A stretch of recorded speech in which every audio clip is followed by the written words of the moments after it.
Okay, folks, welcome back to the episode 7 of the DadBodBible Real Men Talk, where I like to interview guys that I know or guys that I've heard of that I find interesting. Today, again, I couldn't find another one, so I'm interviewing my mate, Neil Simpson, who happens to have been, he's an ex-judo player. He was on the Great Britain squad. He's trying to get to the Commonwealth again, and he's a Scummy United fan. And the two of us, for many, many years, have had deep debates about social issues, and we've had disagreements, but we always seem to have this good ability to talk and fight without ever falling out. And I like these debates for good. So, Neil, how's life, mate? You're over in London. How's life treating you? Well, it's a bit hectic at the minute. You know, just can't do anything. It sucks. Whereabouts are you in London?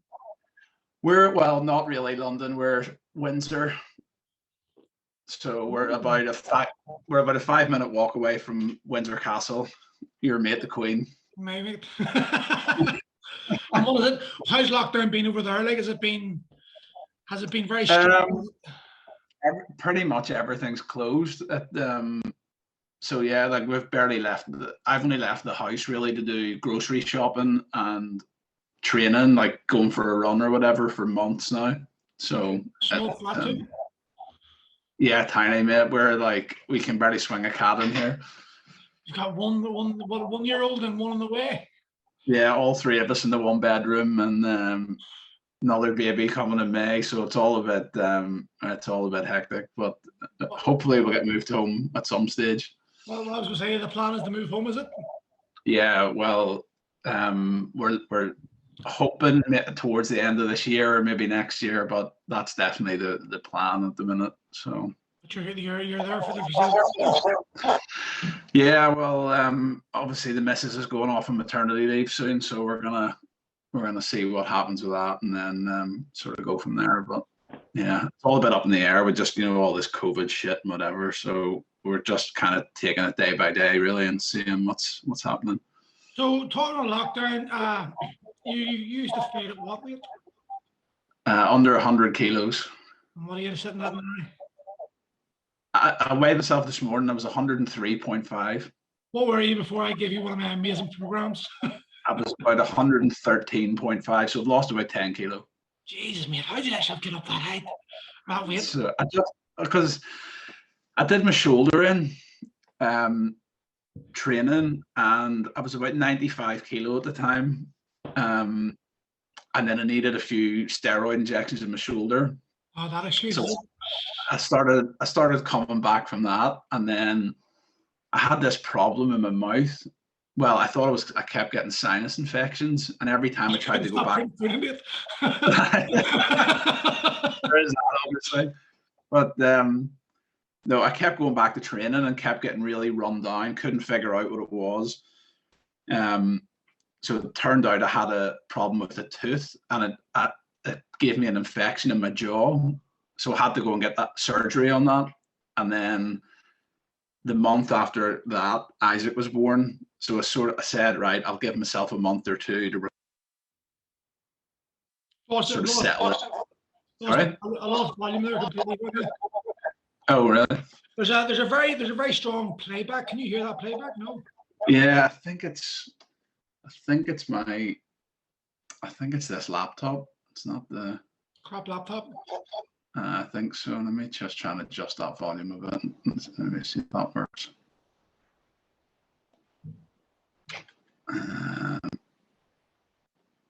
That any better? Can you hear me?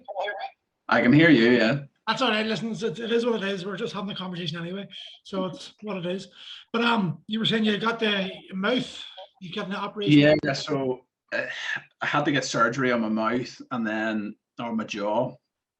And then Isaac was born, and I said, right, I'll give myself a month or two to sort of settle in with the kid and everything. And then, no, I had fully intended to go back training. And of course you did. The words of a virgin parent, I will do this. The culture shock. I wanted to go back, and then lockdowns came in, and because I'm not living at the judo club anymore, I'm not allowed to train. The elite players are still allowed to train because they all live there. So they're considered a bubble, but because I'm living off site, I wasn't allowed to train. So it was one of those things. It was, things kind of snowballed, and then before you know it, 18 months have gone by, and you've just been sitting on your hole doing nothing and eating shite for.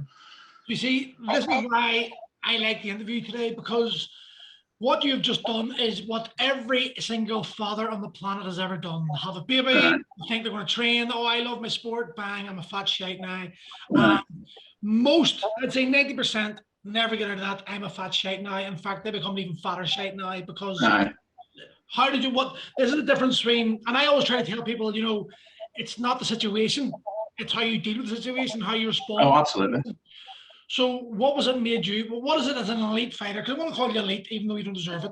I'm going to call you, listen, getting on the GB team in judo is not a fucking small feat. Like that's a no, it's quite a big thing, yeah. And you know something, I can remember when I trained you in Iron Fit, you were only a blue belt, and you told me, it was like a McGregor story, you told me you were going to get to the British team and you were going to work on Wilson, and you're going for it again. Well, people thought I was a bit mental when I said that at the beginning. I thought I was like...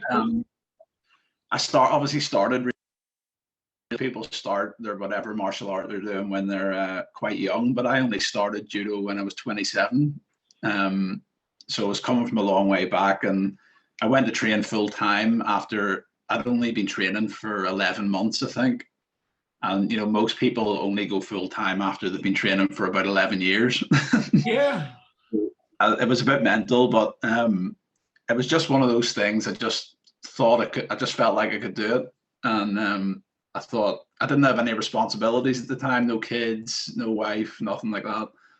And I said, fuck it, I'd rather die trying than never have a go at it. So I just went for it. And, when you train hard. Sorry? You could have been professional rugby, could you? Or did you? Yeah, so when I came to the Ulster Rugby Academy when I was younger, so I was a full-time rugby player for 3 years. Played for Ireland under 20s, Ireland under 19s, Ireland schools, all that stuff. So yeah, I was, I'll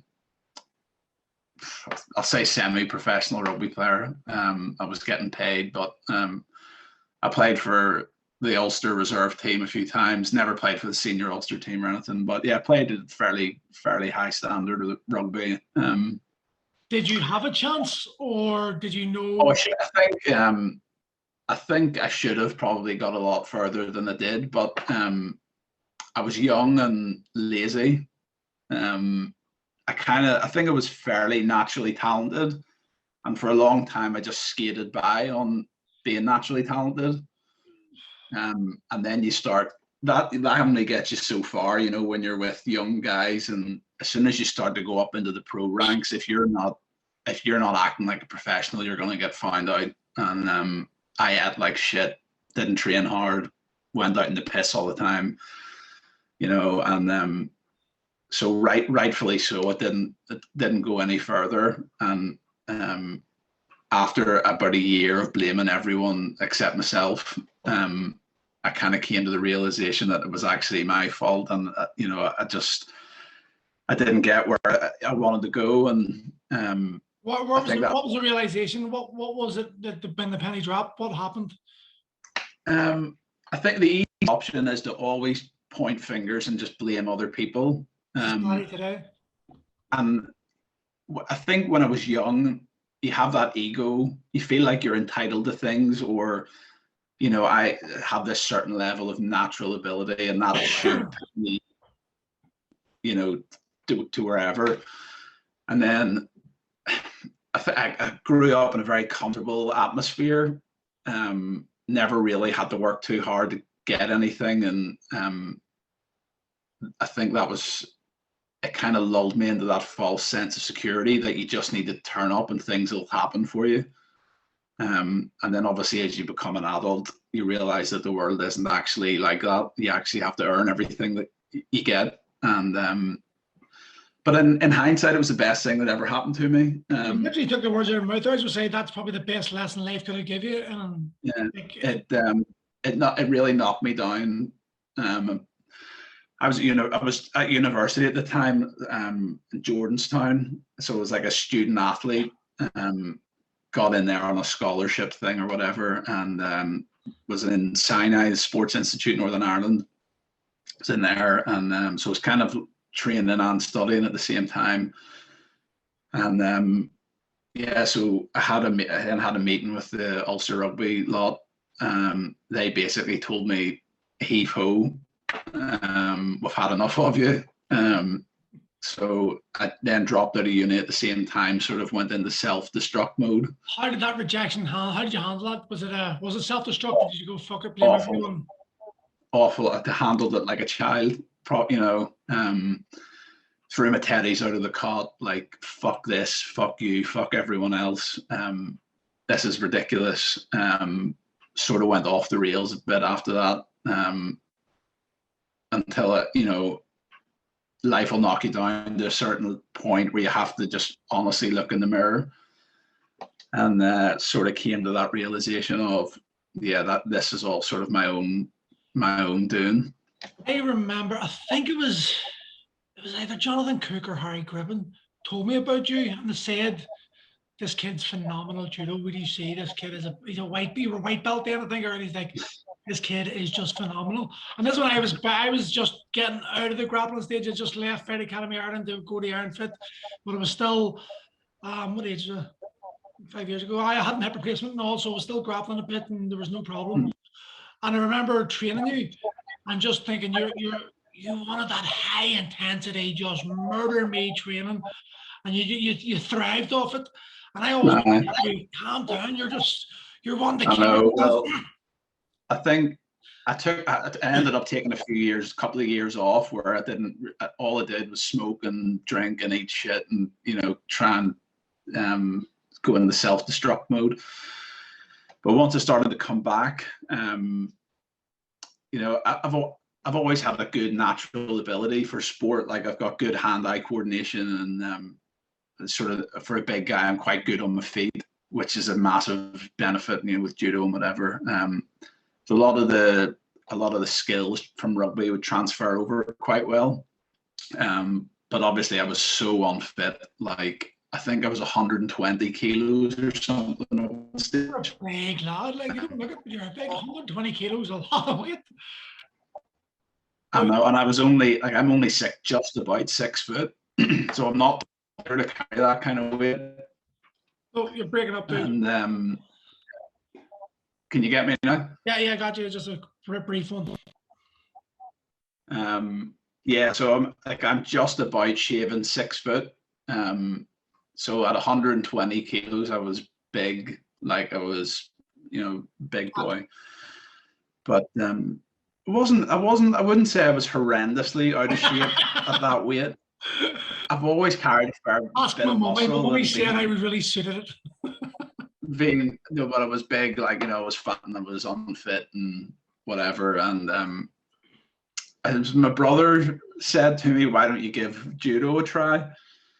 And honestly, I didn't even know what I had to say to him. What is judo? Can you show me a video or whatever? Because he'd been watching quite a bit of MMA back then, and I'd never been into martial arts in any way. It'd always just been rugby. Judo was your first martial art? Yeah. I thought you had a wee bit of a martial art background as a kid or something. Let's get into martial arts. That's pretty impressive. Look at where you've got to. So he showed me a video on YouTube. I think it was maybe of Rhonda. I think she was in the UFC at the time, and he said, "Oh, this is judo. It looks kind of similar to rugby, where you're throwing people about and whatever." So yeah, I just said, "Fuck it, I'll give it a whirl," and went on Google and looked up the nearest judo club to me, and went down, messaged the coach, who's a very good friend of mine now, and went down, and first night just loved it. When one of those things just clicks in your head and you think, I can't believe I haven't been doing this my whole life. And yeah, it just kind of snowballed from there. Yes. isn't it sad, you know, like you've got somewhere like Japan or France who like the judo is basically part of the curriculum. It's part of life, you know. France, Yeah, France is the second biggest, isn't it, in the world? it'd be close enough. Yeah, I would Yeah. say Korea's massive, Was it? but Japan, I mean, it's just amazing what they do with, you know, they have it is essentially like going to school. They go to, you know, they go to judo, and so it's no surprise they're so good, you know. So But tell me, is as an ex-fighter, rather than someone who wouldn't call himself a fighter, ex-coach, but who's fought, you don't go into a fight ever thinking you're going to lose. But how do you go into a fight against someone like a Japanese person who you know is just, that's just, that volume just went flying up there, who's just like so far ahead of your abilities that you know that's going to be 9 or 10 times you're going to be beat? How do you psych yourself up to fight someone like that? I think for me, when I was younger, I would have ego would have got in the way when I was young, and I would have thought I can beat anybody. But I think that was the biggest thing getting into grappling for me. When I played rugby, you can hide a bit.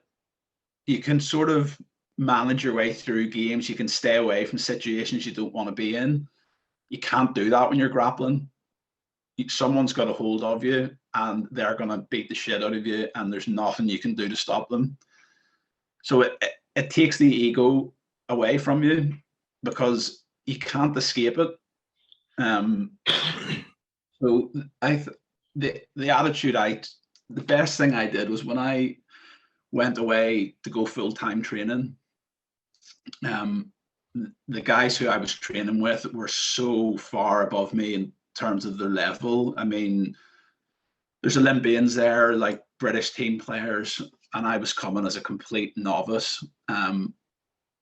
When I trained at home, because I was a big, strong guy, I could manage most people just by using strength and aggression. But no matter what I did against those guys, they would absolutely beat the shit out of me. They would throw me 20 times in practice. And so I had to completely readjust my mindset. So I said, right, if I ever fight anyone who's much better than me, I'm not going to go into it and think I need to try and beat them. The only thing I need to think is, what can I learn from them? And as soon as I took that attitude, my level just skyrocketed then. You know, I improved really, really quickly. So if you go into a competition and you know, realistically, you know what guys are better than you and what guys aren't better than you. You know, judo is one of those sports you can, on your day, you can sort of catch anyone. Things happen quickly. But for the most part, if you go to fight someone who's much better than you, you think, I'll give it everything I've got, but you're sort of on a path of improvement, especially with competitions, trying to learn how to manage fights and your tactical play and stuff like that. So you need to be realistic, I guess, and you know, look at guys and say, right, I'm gonna fight my hardest, obviously, but I'll use it as a way to try and improve the things that I'm working on and whatever. I tried judo, and I have never in my life experienced so much blackness in your soul. It's there's a dark spot, a dark place in your soul, especially kept for judo. And everyone, only a few people find this out, but there's a place in your soul that, oh my God, like your grip is just gone. The lungs, you feel like your lungs are coming out your mouth. And like when I was grappling, like when I tried my judo, I was professionally fighting at this point, and I was decent against the cage. I like the clinch work. The clinch work was where it was for me. I like the clinch to the ground. But I went against this black belt who was just playing with me. And I remember I just said to him, cockily, maybe sort of wanting to know where I actually stood with him. I went, listen, treat me with a bit of respect, will you? And just, you know, stop thinking I'm white belt. I have some skills. I might be great, but I'm no sooner with the words out of my mouth than I couldn't breathe because it was on my back. I was going, I know. But it was just insane because I didn't feel I don't feel it, unless you're thrown properly and you know what it's like, and your legs just go from underneath, and you're on the. It's it's the sport that I could never get the hang of, but it's actually one of the sports that I respect the most. I think if my daughters are going to do judo, because I always said the concrete, it doesn't matter how big and strong you are, the concrete's still going to hit you hard. And if a girl could throw you, there's Kushler Rogers over here, she's fucking strong as hell. Like, the guys should be terrified of her because she can just pick you and throw you. It doesn't matter about muscle at this point. It is the ultimate art of leverage for me. You know, it's hard. It's hard to explain to people how difficult it is to throw someone properly with a proper judo throw when your partner's properly resisting you. The level of skill that takes is incredibly high. And I thought coming from rugby, where rugby's pretty brutal, I thought, oh, I'll be completely fine doing this. And then I think when back in Northern Ireland, judo's not that big. There's not many sort of elite level fighters, hardly any. So most judo clubs are kind of more social clubs. I went around different clubs and tried to get as much training as I could, but because it's mostly guys who just train part-time or do it more for enjoyment, I thought, oh, I'll be fine. And then as soon as obviously I went away to England to train, and I was training with boys like Olympic athletes and whatever, and Jesus Christ, like, I mean, I would say I'm a pretty tough guy. I'm mentally pretty resilient. I can take a beating, whatever. And like training, that first year of training there brought me to tears a few times in my room. Like, you feel like you just literally can't take another step. You can't get up. It's pretty brutal. How do you take another step? Because like, I noticed, like, as a fighter, it's a mindset, but no one I know really wants to do that training when you're sore. There's something about you just switch inside you. But how did you get yourself from A to B when you knew A was landing, B was B? I think the only way I was able, I'll run you through what our typical week would have been like. So we had the dojo, and then about 10 meters away from that, we had a massive porta cabin where we all lived. So it was like two people to a little tiny dorm room, just enough space for two people to lie down on the floor, basically. Didn't really have any heating or anything. Shared one shower between like 20 of us. It was like one toilet between us all. It was, living in this like rotten porta cabin, hectic. So we did, except for Wednesday, we did 3 sessions a day. Wednesday we'd do 2. So a normal day would be, we'd get up in the morning at like, say at 9 or 9:30, we'd do 90 minutes of S&C. So we'd either do weights or like fitness work on the rower or whatever was programmed for us. Who programmed this? Did you have actual? Yeah. So the guy, there's a guy, he works with England football. His name's Ben Rosenblatt. I think he does most of the S&C stuff for the FA and things. He's on the board of the judo club. So he sent us all our programs. So we do like 90 minutes of, say, weights or whatever in the morning, and then we'd have about an hour's rest, and then we would do a technical session. Obviously, like, you're flat out in the gym for night. That's a hard 90-minute gym session.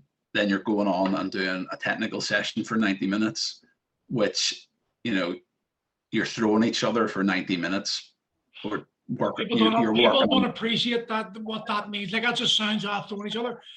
Until you've manipulated bodies, it's actually the hardest way. There's no training, no weightlifting in the world, maybe sandbags, that could replicate what it's like if you just pick dead weight bodies up and down, up and down.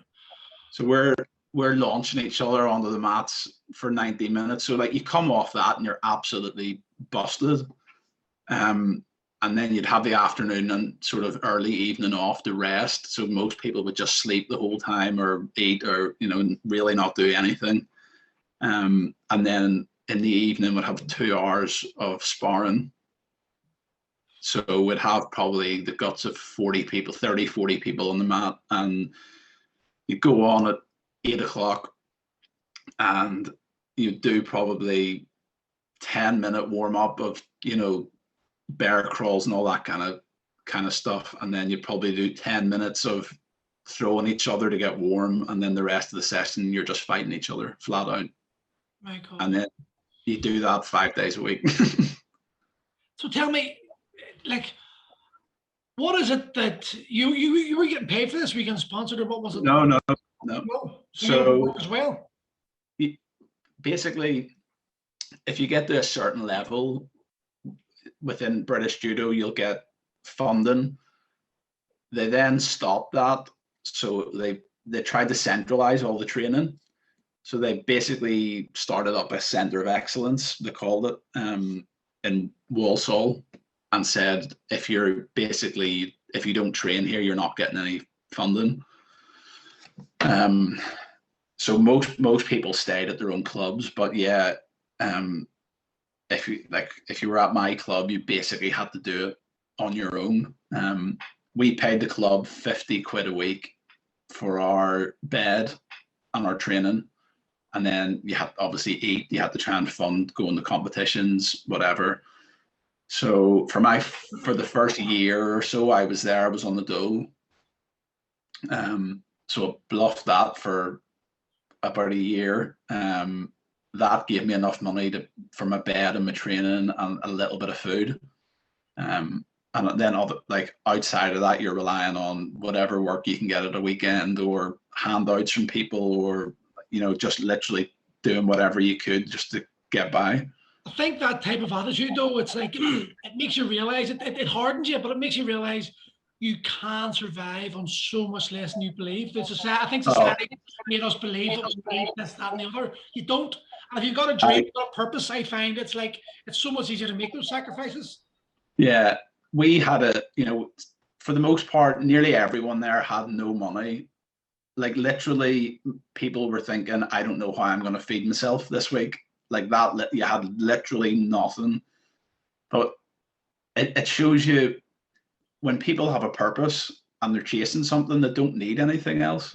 All we needed was a bed to sleep in, food in our stomach, and our judo kits, and we could go and train. That's all, that's all we needed. I'm curious to know, did the tribal community start evolving that wee shack? If you had food and someone didn't, you would share it, and then they would share it. Did that sort of thing happen, or was it like, fuck you? Yeah, there's some weeks,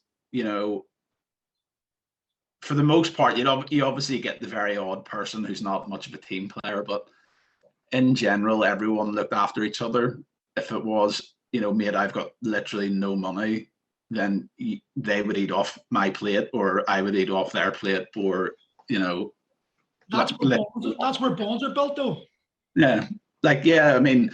One of the guys who I lived with at the club is now godfather to my kid. Right. Yeah, and you've got mates for life there, because the boys are literally putting food in your mouth when you don't have anything. It's the struggle. It's like, that's why, people may slap about the army and paid soldiers killing people, but when those soldiers are in a war, they're not fighting for queen or country. They're fighting for the guys beside them, because those guys have been through shit with them, and it's their friends they're fighting for. They're not thinking about the political picture. They're thinking about the there and the now. And I'm sure you see you aren't thinking about the political picture or the bigger picture. No. It's like these are friends, your team, and you're helping each other along. But I'm not saying for a minute.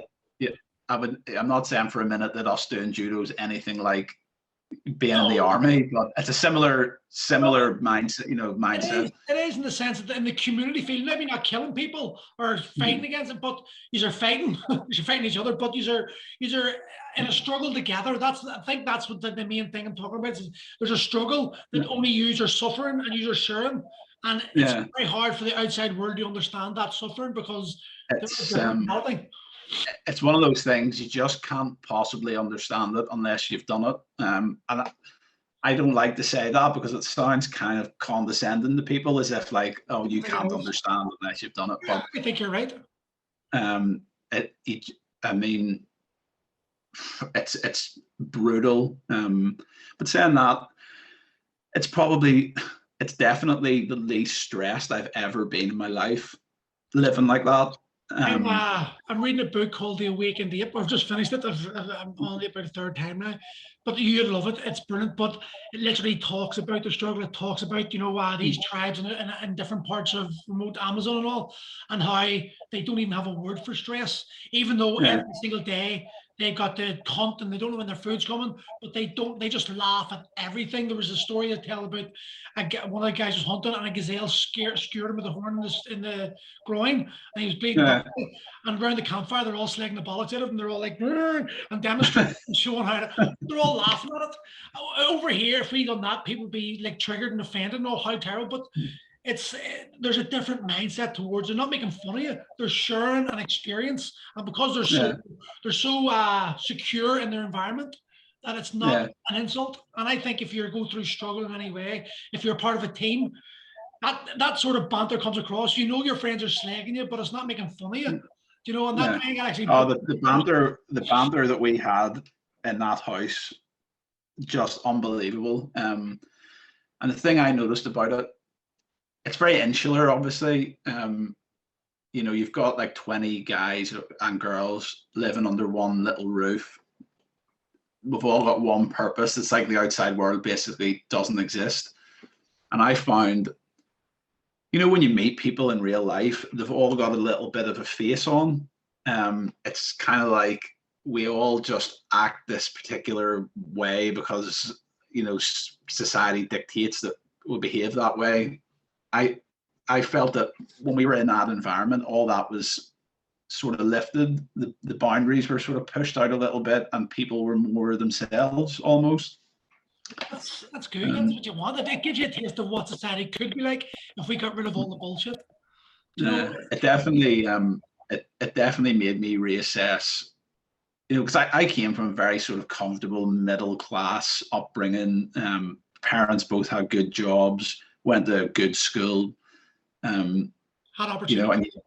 And you see the world in a particular way, and then when I went to live there, it changed the way I looked at the world completely. It's like it shattered my entire perception of the world. And I think when you're in a situation like that and you look out at the rest of the world and you kind of think, what the hell are people doing? I don't know if you've ever seen that movie Jack Reacher with Tom Cruise. No. I know. He's a war hero veteran or whatever, and he's standing up in this office with a lawyer, this woman, and he's looking out the window and he sees all these people working in their little offices and their little boxes and whatever, and he says to her, I went away to war and you're fighting for something, and when you come back and you look out the window and you see that this is what I've been fighting for people to live in this misery, I thought that was quite profound. And you have to be realistic too. There's there's realities to life, and you can't just live in a little box in the woods the rest of your life. But well, you can if you want. There's some people do. Well, no, probably not if you want kids and that kind of stuff. But it certainly it made me think if more people did stuff like this, they would look at the world very, very differently, I think, in a good way. So tell me this then, the sacrifices required to actually get yourself to where you want to go. And you've just told me you're actually going to go for the Commonwealth team. That's the plan, yeah. So how are you going to do that with a 1-year-old and one on the way and a wife who's obviously the most important woman in the world? I think I let myself go pretty badly there, and when you hit that point where you just kind of look at yourself and think, right, I'm a bit of a disgrace, I need to sort my life out.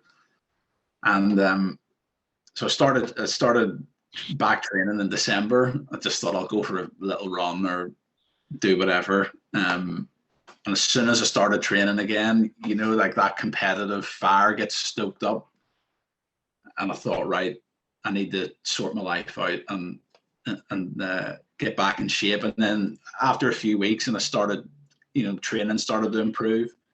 You know, no matter, I'm 34 now, so I'm not old, but in terms of being a competitive athlete, I'm old. And you kind of say, maybe I've got a bit left in the tank there. I could give. And immediately, as soon as I started training again, I found that the rest of my life just fell more into order. You're just a better person training. So I said, I don't want to finish up and feel like I could have done a bit more. So I said, I'm going to set myself a challenge of getting back in shape and trying to qualify for the Commonwealth Games next year. And I think I was realistic at the start and said, like, you know, I've got a 1-year-old, I've got another child on the way. There's only so much I can do, but what I can do is just control the things that I can control. And maybe, you know, my best now won't be as good as my best would have been 5 years ago when I had nothing to do except train. But this in itself is probably a bigger challenge than that was, because if you have literally nothing else to do, you can train 3 times a day. When you've got kids and bills and, you know, stress of life, 99% of people will just say, I can't do this. So I sort of said to myself, this is a good opportunity to say that you're not one of the 99%, that you can persevere through all that stress and, you know, having to look after kids and work and, you know, do whatever. So in a way, I kind of saw it as just like a little challenge that I could try and overcome. You know, and because I'm always one of these people, very similar to you, that when, you know, someone says, oh, I can't train because I've got kids, or I say, shut the fuck up. That's just a bullshit excuse you're giving yourself. And I've always said that.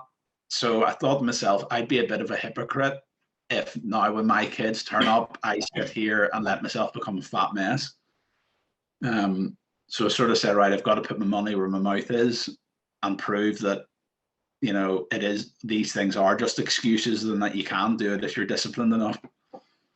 I'd also say, like, I know he's a bit young at the moment, but you're talking 2 years' time. Like, I look at Evelyn, I put a video up of my 4-year-old the other week of me and her. The kettlebell together. Yeah. Like, he will come to that point where he's going to be looking up at you as the strongest, the most brilliant, poor child, but like, you know, the most perfect human being there is. You're going to be his hero. And if he sees you doing that, well, then that's his reality. That's his perspective of life. Yeah. If he's sitting on a sofa drinking beer, eating pizza, that's his reality of life. You know, so yeah. I would also be using that. I'd almost be using that as like, fuck, my kid's watching. You know, that's one of my lines at DadBodBible. Train like your kid's watching you. Because if you know your child's watching, I guarantee you're going to find 30% extra. Yeah, that's I actually said so I can't remember. I said to someone the other day, now that I'm back training and sort of eating well, I think now that I'm a dad, I'm actually better for it. I'm more disciplined, and it's given me an extra drive. I think when I'm only accountable to myself, I take the easy way out too often. But when you're accountable to your family, it gives you a bit of extra motivation. And I certainly think with him, I think, you know, in 16, 17 years time, he's going to be a young buck and he's probably going to be doing judo or rugby or whatever. And, you know, he needs to look at me as an example of how you should treat your body and what you can do with yourself. And, you know, I want to be able to train with him and do things with him when I'm 50. and not just be sat like a fat mess on the sofa, you know. Yeah, what I find funny about judo compared to, like, okay, you're from the north, I'm from the north. Boxing is massive over here. You know, the Troubles created like communities of boxing, and boxing was amazing for like the Troubles in Northern Ireland. It got so many kids stopped and joined the paramilitaries, brought them together, and the respect it had.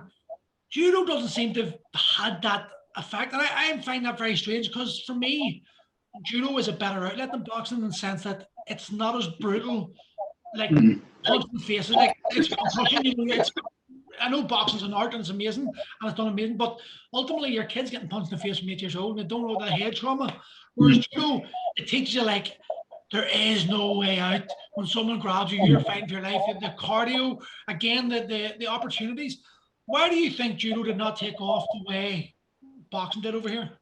I've thought about it a bit in the past, and I'm not really sure, because it's not because of what judo is, because judo is massive in other countries, like enormous. It's one of the most participated in sports in the world.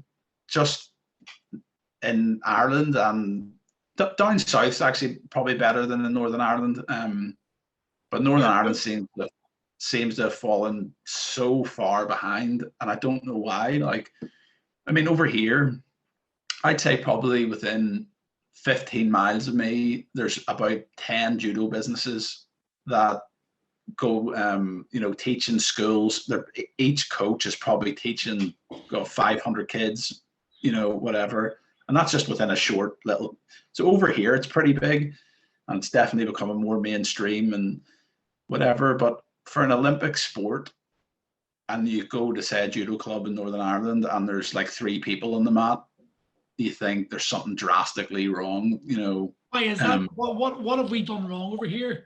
Because, like, the way I see it is, judo is the art. Like, obesity in kids is getting properly bad. We're in a sexist sort of world we live. It was like boxing, boys, gymnastics, girls type of thing, you know. Boxing. Yeah. Why have we not fucking got judo in every school? Why have we not got all the girls doing judo? What are we doing wrong over here that's preventing such an amazing art from, I think, more exposure? I think once it sort of fell off the cliff a bit, it's really difficult for it to climb back up. So what I see back home with judo now is it feels a bit like they've just accepted defeat, knuckled under a bit, and said, we've got maybe a handful of like sort of proper competitive players. We'll just focus everything on them, and the rest is just, you know, whatever. I really don't know. It's maybe just not having the right people in the right positions. I mean, you look at BJJ, which is huge now. I can't get over that. BJJ over here is massive. It's becoming just bigger and bigger and bigger. And they've marketed themselves well. I think with judo as well, it's big among kids. It's difficult to keep adults involved because it's so brutal and it's so difficult. I think in Northern Ireland there's been a real lack of quality coaching. There's some great coaches, don't get me wrong, but they're few and far between. So as for adults who get into it, they don't really progress very well, and because it's so brutal and so hard, if you're doing something that's really brutal and you're not really progressing, everyone just drops out. I think BJJ has that advantage over judo, where it's much easier for 40, 50-year-old men to do it. You know, 50-year-old men don't like getting thrown, and you know, it's hard work. Where I think it's wrong now. This is only my own personal experience. I trained judo was actually my first martial art when I was 7 or 8, under Jimmy Ward, and I thought his death was actually a big loss to the Northern Ireland judo community. Jimmy did see, regardless of what people liked him or not, his push, his drive towards making judo bigger was unbelievable. He produced an Olympian son, but yes, Kieran, yeah, the family. Like, this is my personal experience. I walked up to Jimmy Ward's, Kieran Ward's thing, and I did not feel welcome. Really? I felt like I was an outsider because I told him I was MMA, and I was automatically shunned, and I could feel that sense. And I'll tell you a story, like, and it didn't annoy me. I was like, I'd been turned up every single week, and it sounds like I'm bitching here, but I'm just giving an example. And done my best, shit, was getting my ass kicked, turned up every day, bought the gi, 80 quid in the new gi, just wanted to really get a go of it. Told him I was doing MMA, but I wanted to really get into judo, and I really looked forward to it. There were maybe about 2 months, and then there was a girl came, and she was the Irish BJJ champion, and I think she came third in the world, something like that, in the weights. But she was there 2 days, and he called her out, and he invited her and all. And I was like, going, well, he welcomed all the new people, but he purposely didn't. And I was like, there seems to be political. It was almost like, you're MMA, and I was shunned upon. And I just remember thinking, I'm not feeling very welcome here. I quit. I just went, something. I'm not going back there. That's just there's no point. But I sort of felt that, lack of welcoming. Whereas BJJ, it's all family. It's like oos, and you shake hands. Yeah. And that makes you that touching, that bonding. It makes you feel part of something. Whereas I actually didn't feel part of judo, and that's why. And I would have loved to have done judo. Like, what I'm like. I love the martial arts, but I just was not willing to give money to someone or something that was making me feel that way. BJJ, I think, has been brilliant with that. They're very good at making, what does it, SPG say, like one tribe, one vibe, that stuff. They're really good at marketing. Why did you know that? You know yourself, obviously, training loads of like 40, 50-year-old men who've maybe fallen into jobs they don't like and family life. The lack of real sense of belonging to something outside of that. And BJJ is brilliant at giving them that, whereas judo's definitely not good that way. I think I was lucky in that I didn't know any judo clubs, because I didn't know judo when I started, and by just pure chance, the first club that popped up when I typed in a Google search was Abbey Judo down at the Valley. And I honestly think if I'd gone to nearly any other club, I wouldn't have continued. Just like you've said. Went down, coach was great. Really, really good with making people feel welcome, keeping people involved.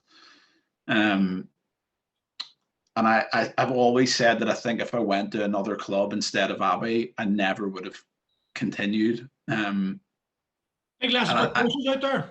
I think when you're coaching a club and you want to grow your club, you need to see every single person that comes through that door as a potential world champion, as potential a club builder. They mightn't be the world champion, but they could be the person that helps that world champion you have. Well, I think with me, Northern Ireland, I think, there's a lot of big fish in a small pond type mentality with a lot of people.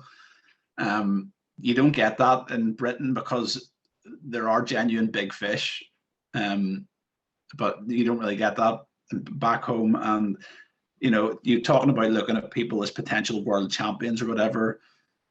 I've been training for a few months and whatever, and I said to my coach, I want to go over to England and just have a whirl, because coming from the full-time rugby, I was used to being a full-time athlete, and this is my goal, and I'm going to try and give everything to get it. You can't get that in Northern Ireland. You sort of have to go to England to get that. So when I said that, I mean, I'd only been doing judo for a matter of months. Again, most people would have laughed me out of the room if I'd said I want to go and train full-time. But he said, fair enough, go over, see what you can do, and I'll help you out. And he did help me out massively, and for that I'll always be indebted to the club, and I'll always, when we come home, I'll never go anywhere else, and I'll always help the club and whatever. And but when I made that decision to go away, I think this big fish in the small pond thing, a lot of people sort of said, what the fuck is he playing at? He's a wanker. It's that, I think that really annoyed me, because I looked at the sort of Northern Ireland judo scene and thought there's nobody really fighting at any decent level no one's even trying to fight at a decent level. You've got a guy here, yes, I'm inexperienced, but I'm putting my hand up and saying I'm willing to give this a go. I was expecting people to sort of throw their weight behind it a bit and say, like, let's support it. And, you know, instead, I don't know whether it's because it makes people feel a bit more insecure or whatever, but you know, you're exposing their insecurities, their feelings. You're exposing they don't believe in themselves that much. Because when you see someone, like if I seen someone come after 3 months, I'd be going, miles right away, wow. But at the same time, if someone has that self-belief, like Conor McGregor said it when he was 16, I'm going to be UFC champion of the world. Everyone laughed. Everyone thought he was talking shit. But he didn't care. In his head, he was. And he did. He became it. Yeah. Well, I mean, my goal at the time was, I said, I think coming out of rugby where I'd really let myself down, I always had this idea in my head of, I'm really capable, but unless you actually do something, it means fuck all. So it's kind of sort of said, right, I need to try and prove something to myself. And again, just pure luck, typed into Google about full-time judo training, and Camberley was the first thing that came up. So I emailed the coach and said, this is my background, you know, I used to be a fairly high-level rugby player, blah, blah, blah. Just started judo, and can I come over and train? And he said, you know, normally they would never take someone of my experience on, but because I had a good athletic background, he said, like, come over and give it a whirl and we'll take it from there.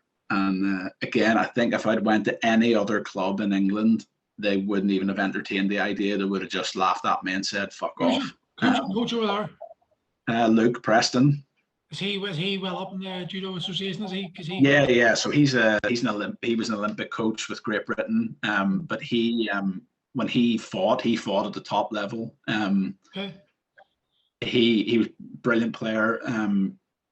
He trained at Camberley. And then ended up becoming head coach and whatever. And again, one of these guys just got really lucky with him, where so nearly any other coach, I think, would have said, you're not going to win any medals for me. You know, I'm already training Olympic athletes. I'm not really going to get much out of this. They would have just said no. But I went over for a week and trained and got the absolute shit kicked out of me. But I trained my hardest. I kept getting up. I just kept scrapping, just kept going. And at the end of the week, he said, like, you know, you've got good potential, and if you want to come back and train full time.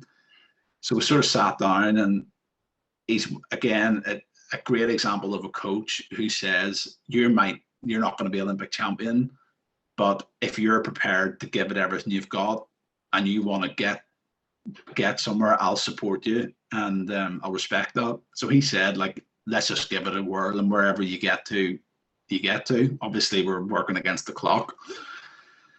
So, you know, it would have been very easy for him to just turn me away, but he gave me a chance. And, you know, for me, like, I made the British team, and to a lot of guys who I trained with, you know, they made the British team when they were 20 and then went on to win international medals. It wouldn't be a big deal to them, but that was a massive accomplishment for me. 21, 29 at this stage, or 28? No, I was 30, I think. When yeah, that's fucking insanely, like 3 years of judo and you've just got yourself on the British team. No, that it was that was a huge mountain to climb for me. So it was great, but again, it just getting the right coach and getting a coach who, Luke is a sort of, you know, the way you get some coaches who they love the limelight. If they think, you know, oh, I've got a little show pony here and they're going to make me look good, get the suit on and everything, and they're away. And Luke was the sort of coach who, if we were going away on a trip somewhere, he'd be the one sitting in the back with all the bags on his knee, making sure that we had space to sit in the car. You know, he's that sort of coach. Proper coach. Yeah, he'd sleep on the floor so we could sleep in a bed, or, you know, that sort of mentality. He was in charge of, like, you know, 20 of us or whatever, but he did his best by everyone. And I said the other day, a proper coach is like the foundation of the house. foundation of the pyramid. You know, you don't see it. It's ugly. He doesn't Yeah. get praise, but without that foundation, the rest of the house can't build up. And he built that house from the foundation. And I think a true coach knows that and is prepared to make the sacrifices, because that's his purpose. Your purpose is to get yourself in the limelight and do that. His purpose is to be able to facilitate that. Yeah, and you know, he had a really difficult job. He's coaching a large group of players full time, and all those players are at different levels, and they need different things. It's not like they're all the exact. You know, if you have a football team, they're all at the pretty much exactly the same level. You know, he's coaching 20 judo players who are all at very, very different levels. All have to be approached differently, because what I learned about fighting is some fighters need to be told to shut the fuck up. Other fighters need a hug, and you know, even though they may be tough guys, they're still insecure and they need that sort of arm around the shoulder thing, and that's the skill of coach, I think. He has a degree in psychology, I think, and I have to admit he was a master at that. We had a big group of people from all walks of life, the biggest melting pot of head cases. And I mean, you need to be a bit of a nutcase to do martial arts full time. So you've got this crazy group of people together who are all so different, and all need to be approached differently. And that's a huge skill in coaching, I think, is being adaptable to different personalities, instead of saying this is how I coach and you all just need to get on board with how I coach. Treating people, knowing maybe this guy's a bit more responsible with his strength and conditioning, and I know he's going to do it. I don't need to look over his shoulder and, you know, do all various bits and bobs. But tough job, but he did really well. So tell me this.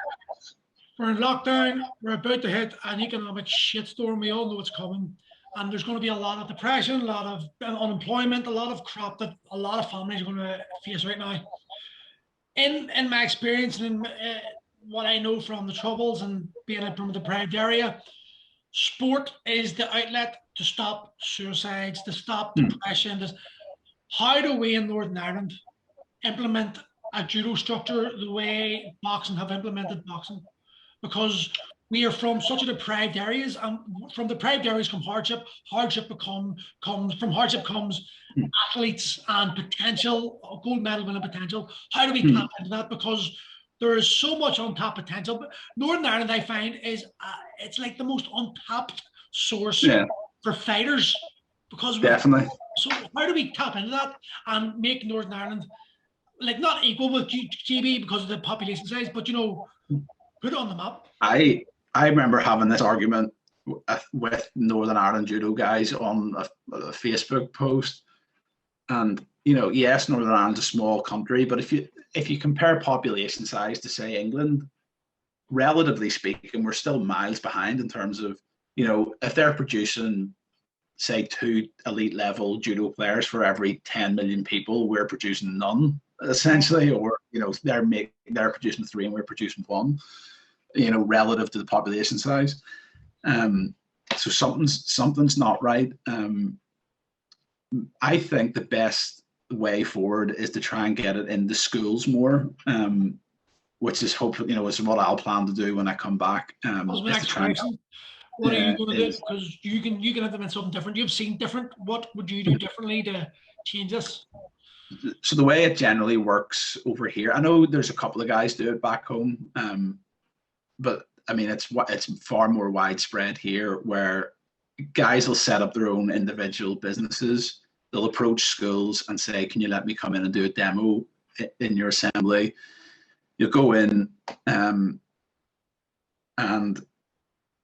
they'll do a demo in front of an assembly. They'll give everyone a sheet to take home to their parents and say, I'm doing an after school club Monday, Wednesday, Friday, whatever. Parents love it because it means they don't have to pick their kids up so early from school and they're doing productive. So you get so many more numbers in, and then what people do is then they set up their own clubs on the side, or they're already affiliated with a club, and any kids from their school classes who have potential or want to continue on. They just feed them into the club. I think when you look at me, I'm probably quite a good example of this. I'm a huge sports guy, love sport, all sports. I got to 27 years old and I'd never even heard of judo. And unless you start exposing schools and a wider population to it, all those good athletes end up playing rugby or they end up somewhere else. Had I been given the option to do judo instead of rugby when I was younger, I may well have taken that option up and I could have gone much further than I did, whatever. But for me to have only heard about judo when I was 27 is criminal. I don't know how that's being allowed to happen. Well, what wrecks me is we live in Northern Ireland, for populace, the rate of suicide, especially young males, is frightening. And I'm big in this. Everyone knows I've always spoke about my suicide attempts and my depressions, so I understand that, But without, for me, Davy Patterson, the coach, without Davy Patterson, I wouldn't be the man I am. He took me under his wing and he helped me become the person I became. But without him, I don't know where I'd be. I could be dead right now. And there's so many kids that just didn't get a chance because they weren't exposed. They were exposed to drugs. They were exposed to peer influences that weren't good. How the fuck do we stop this? Because judo has the potential to cross divides, to get fitness, to show children that they are capable of so much more if they're willing to put the effort in, and to show them that the struggle is within themselves. And I just don't know how what needs to happen. I've done so many sports in my life, and by far, it's not even close. I think judo is by far the best for that sort of thing. It teaches people so much resilience, and gives you such a sense of purpose and determination that I've never seen in another sport. And there's so many great people in the judo communities, or just grappling communities in general. And I remember walking off after my first session, and this whole world had just been opened up to me with all these people I'd never knew existed, and this incredible sport. And I thought, how have I not had a chance to do this sooner? Our society is broken if we're relying on individuals to start splintering off and trying to do these things on their own. Until this stuff becomes mainstream, you should be teaching kids martial arts or similar things the way you teach them English and math. And 100%. Until our society as a whole gets a grasp on how important it is, because it is equally important in my opinion. I think it's actually more important. Genuinely. You use English math. I'm not saying, of course, English math's important, but you can get by without English maths, but you can't get by without self-belief. You can't get by. If you have the self-belief from judo or something like that, then you'll have the self-belief to learn English maths. The reverse isn't true. Yeah. Oh, absolutely.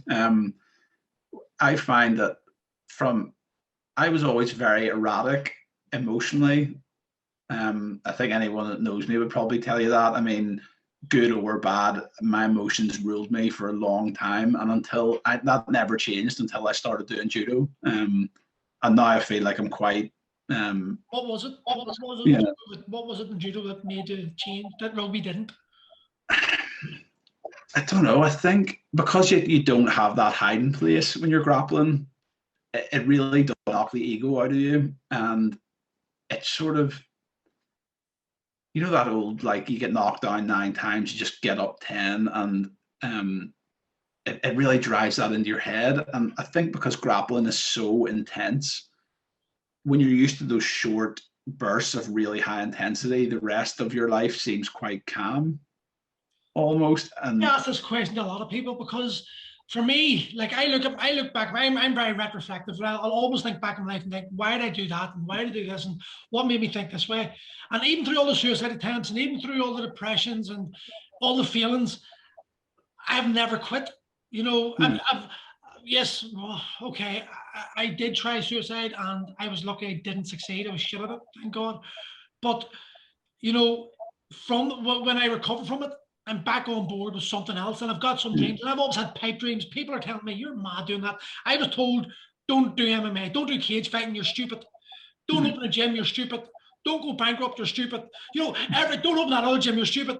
Everything that someone's told me not to do, I went, fuck you, I'm going to do it. And because I continue to do that, and even though I don't have, I lack self-belief, I believe in myself in a weird way. It's, I always just, something drove me inside. I had to do this. And when someone told me you can't do it, I'm like, well, fuck you, I will.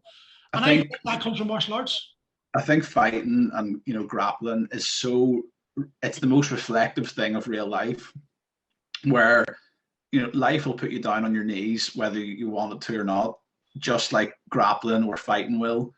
And that, right, I've just been knocked down, and if I can just find the courage to just get up and go again, the next time will be a bit easier, or you learn all these lessons along the way. And every session, like you do judo, every session you do, someone knocks your pan in, you get knocked down, but you just keep saying, right, I'll just stand up the next time and I'll get on with it, and the next time becomes a bit easier. And it teaches you just to keep coming back and not throw the towel in, and keep sort of striving towards a goal at the end of things. And you get there in the end. And I think I can't believe that this stuff isn't more mainstream. I think to myself, if you literally chopped out half the shit that they teach kids in school and taught them how to cook properly, taught them taught them proper nutrition, taught them how to train properly, the world would be an infinitely better place.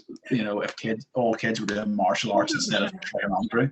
100%. If we taught kids how to change doorknobs, light bulbs, fucking how to cook a food, how to look after a home, real life skills, instead of focusing on like history, which is all lies anyway, geography, and making them really important subjects, but forgetting that when you leave school, unless you're a geologist, geography will never be touched again, unless you're a historian, or unless you got a bit of history. History's never going to influence your life.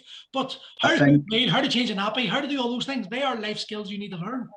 I think with that, it would obviously be an enormous task, but there's obviously general education stuff you need to know, math, English, whatever, but most of the rest of it is more specialized stuff. You should only really be specializing in things when you're an adult, in my opinion. They essentially say to you at 16, pick your A levels. That's going to decide what university course you go to, and that will dictate the rest of your life. A 16-year-old literally can't tie their own shoelaces, never mind decide what they want to do with the rest of their life. I'm hard as fuck, I'm a bucker. That's literally a 16-year-old's mindset. Pretty much. At 16, give people the general skills that will see them through life, how to cook properly, proper nutrition, how to train and be healthy and be mentally fit. And then when they're in their 20s, let them go specialize and let them get some life experience, and then try and specialize in whatever you want to specialize in. And the whole thing's just it's broken. So you're also in a unique position, because we talked about this the other day, but I want to talk about it now. You're also a purple belt in BJJ under Hoyler Gracie? Carlson Gracie, 4-stripe blue. Oh, you're 4-stripe blue? I thought you were purple. One stripe, but I haven't done BJJ in ages. Right, okay. So the one I was says, when I done judo when I was 8, judo was a full art. There was a ground game on it, there was triangle, there was arm bars, there was everything. There was time to grab on the floor, there was leg sweeps, there was leg grabs, takedowns. Over the last 20, 30 years, maybe more, it's been diluted down to a point, and I understand why they're saying they want to make it more dynamic for sport and try to entice more people to do it, and it makes it more dynamic in the actual watching of it. But in my opinion, what they've done is they left the gulf that BJJ has filled and BJJ has capitalized on, and judo is now fallen to the wayside. Yeah. Do you think the rules have been detrimental, or can you see the positives in removing the art and taking out techniques? Do you not think, like, by removing techniques and not teaching future generations these techniques then, and relying on them to go to BJJ, that they're exposing to another art that is more complete, maybe? Yeah. This is always the danger when you focus on the sport side of anything, people become ultra specialized in it. And so everyone basically says, I'm going to be really specialized in these 4 or 5 things and forget everything else. I think this is definitely one of the negatives of promoting it more as a sport. I mean, there's loads of positives of promoting it more as a sport, because the age that we live in, it's all about, people want entertainment. They want to see flashy highlight videos, and there's very few purists left in the world who say, I want to go and I want to get the entire curriculum, or and learn every single technique. And I mean, I remember when I started judo, and someone came to our club to teach a kata class, and I thought to myself, fuck that, I'm not doing that shit. All I want to do is fight people. So it's hard, but I know in my head, if I really worked on kata and got really good at it, I would be a far better competitive player. I mean, sorry, what's kata? And I know a kata isn't a karate, but what's kata in judo? It applies to kata. Saying you're doing kata and karate, and it's there's no resistance, and it's all very deliberate and sequenced, and it's like a routine. And you work with a partner, obviously. I'm saying you have to. Yeah. You'll work with a partner, and you'll slowly do all the techniques, and you'll do everything perfectly and correctly. And because that's not a really fundamental part of judo, though. Is that not really important? Well, all the Japanese would do that when they were kids, but the best in the world, maybe. That's why they're so good. But we don't have the time to do that. And if you look at kata and judo, you'll take a technique, you have to modify that technique most of the time to make it properly applicable in a live scenario. So people just train. I never practice anything the way the kata would dictate to practice it. I practice it in a live scenario. Is that right or is that wrong? In your opinion? No, that's wrong. That's definitely wrong. So why do you do it? Because I had to take a shortcut. Because I started so late, I didn't have the time to fit around doing. I started late and said, I have to get the most out of this competitive stuff in the shortest space of time that I can. And because people, you see it all the time in judo clubs, you'll get guys walking through the door for the first time in their 30s or 40s. And, if people don't progress quick enough, they leave. So there's always that shortcut taken to try and keep people progressing and keep them interested. And unfortunately, you're sort of cutting off your nose to spite your face with that. And long term, people's technique isn't right and isn't particularly good. But unless you get people from when they're a young age, it's hard to see the way around it, Yeah. So you see the only way you're going to improve this is by getting the kids in at 4 and 5 and teaching them maybe. Yeah. So how do you make judo fun for a 4 or 5-year-old? You play more games. So like I've coached for quite a few businesses over here and in schools and stuff. And for the really young kids, it's more about physical development.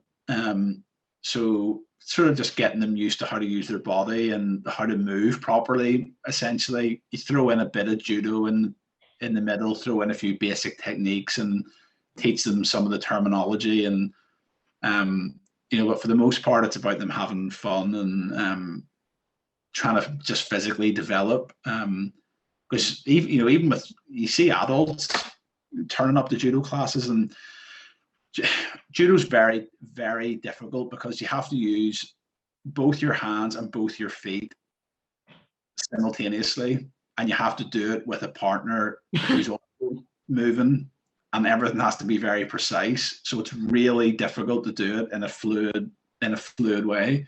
And you get adults coming in who literally can't put their right foot in front of their left, and it's hard to go back to that really basic starting point of this is how you need to learn how to use your body correctly before you can start even thinking about doing techniques and stuff. So yeah, with the kids, it's just trying to get them.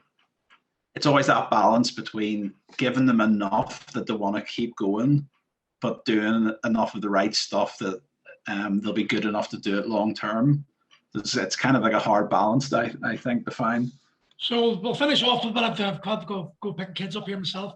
So last question: where do you see judo in UK, Northern Ireland in 10 years? I don't know. I think He's on the right path for growth, or are you stagnating, or is it? From what I see in the mainland UK, yes, I see more like judo businesses popping up all over the place. Far more kids in schools are getting exposed to judo from an early age, because there's an incentive for the coaches to do it because they're getting paid. It's a business for them, and that idea is spreading, and they're getting into far more schools. And it's one of those things that snowballs because people see how good it is, and it snowballs. Back home, probably don't really see that just yet. Hopefully, I'm going to come back and do what I can and try and make it my life's work as such. Get your ass back, because there's 4 kids in this house need something like that. Like there's 3 girls, there's 2 girls. There's actually, well, my daughter Sav, she's me. She's strong as fuck. She's 7. She is strong as fuck. She's got potential. Gail's me one, Lucia. I have never seen a child as athletic in my life. That child is going to be one of your job, like she just needs confidence. And I think that's where she's lacking. She's lacking confidence in herself. And that's what judo, BJJ can teach them. And then you've got my daughter. The 4 of them need to get it. And there just needs to be more exposure. I just want kids to be able to, the potential for kids to have to achieve more in life when they're exposed to like hardship and struggle at an early age. It just can't be overemphasized. I think the responsibility is really on individuals to do it, because governing. I've lost your volume, mate. Lost you. Got me now. Yeah, I lost you there. What'd you say? No, lost you again. Your internet shit. Got me. Gotcha. Hear me now. Hear you now. I think the responsibility is on individuals, because governing bodies are made up of people who it's a career for them. Very rare that you get someone who is really concerned about the big picture. They go in, they want to do their job, and that's all they really care about. They're not, really that invested in the growth of judo. They go in, they get paid, they do their job, and whatever. I think the only way to really grow it is to go down this route of personal businesses where there's that incentive for coaches to do it. And again, it's cheaper than childcare for parents. That's actually true, though. It's not ridiculous, though. It's not really mad that It's crazy, you see it's a $5 a session or whatever. For an hour, whatever, you send your kid to do something really worthwhile.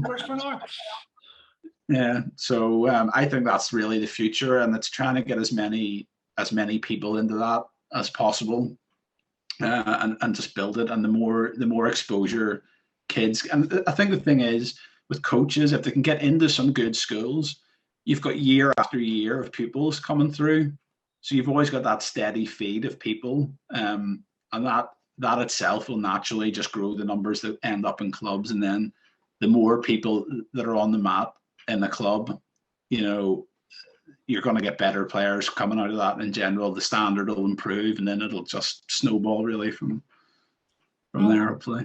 Let's hope you're right. We'll leave it there, mate. Just before you go, 10 quid says that at the end of the season, this team beats United. What do you say? Deal.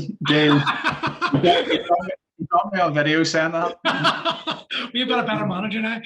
So we'll leave it there, mate. That was actually a really good talk. I enjoyed delving into judo because it's something I've never really talked about, to be honest. And it's a sport that I think a lot of exposure, if you get more exposure to kids to it, it could really grow exponentially.